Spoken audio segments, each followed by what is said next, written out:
Silahkan.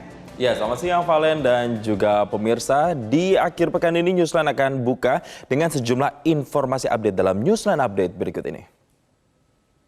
Kami rangkum sejumlah berita dalam Newsline Update pemirsa. Yang pertama ini ada terkait dengan pemberantasan tindak pidana perdagangan orang atau TPPO yang terus digencarkan di beberapa daerah. Kemudian aksi Forum Indramayu menggugat yang menentang Pondok Pesantren Al Zaitun. Serta ini ada jelang Idul Adha, pengawasan hewan-hewan kurban yang diperjualbelikan diperketat. Dan kita simak selengkapnya.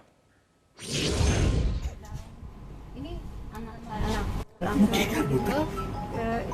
saya rekening. Pemirsa, pemberantasan tindak pidana perdagangan orang terus digencarkan di beberapa daerah. Para tersangka pun diamankan pihak kepolisian. Di Cirebon, Jawa Barat, seorang warga korban TPPO pulang ke kampung halamannya dalam keadaan cacat akibat disiksa majikannya di Arab Saudi. Polisi mengamankan pelaku yang memberangkatkannya ke luar negeri. Di Sulawesi Barat, 4 tersangka TPPO diamankan polisi. 1 diantaranya masih di bawah umur. Sementara itu pemirsa, di Malang, Jawa Timur, sejumlah kasus TPPO juga diungkap polisi. Di Cirebon, Jawa Barat, seorang pekerja migran bernama Wasiah asal Kecamatan Kapetakan, Kabupaten Cirebon, kini dalam kondisi sakit dan lumpuh usai bekerja di Arab Saudi selama 2 tahun 4 bulan. Korban mengaku tak digaji dan disiksa majikannya. Biaya rumah sakit hingga kepulangannya ke Indonesia ia harus tanggung sendiri. Seorang calo yang memberangkatkannya kini diamankan oleh petugas Satreskrim Polres Cirebon Kota. Polisi masih memburu 1 tersangka lain yang berperan sebagai penampung tenaga migran.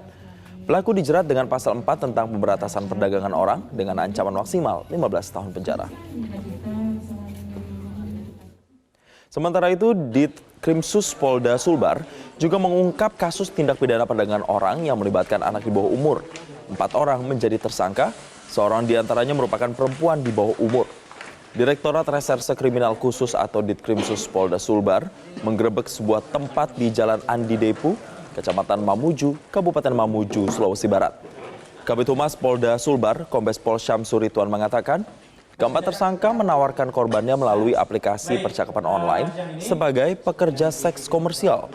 Polisi menyita barang bukti berupa ponsel, alat kontrasepsi, minuman keras, dan juga uang tunai. Sementara itu di Malang, Jawa Timur, sejumlah kasus tindak pidana perdagangan orang diungkap Satreskrim Polres Malang dengan berbagai modus, dari iming-iming gaji besar bekerja di Timur Tengah. Korban dijadikan pekerja seks komersial di warung remang-remang di Kabupaten Malang. Menurut Wakapolres Malang, Kompol Wisnu Setiawan Kuncoro, pelaku merekrut 4 orang di Nusa Tenggara Barat untuk diberangkatkan ke Timur Tengah, namun korban dijadikan pekerja seks komersial.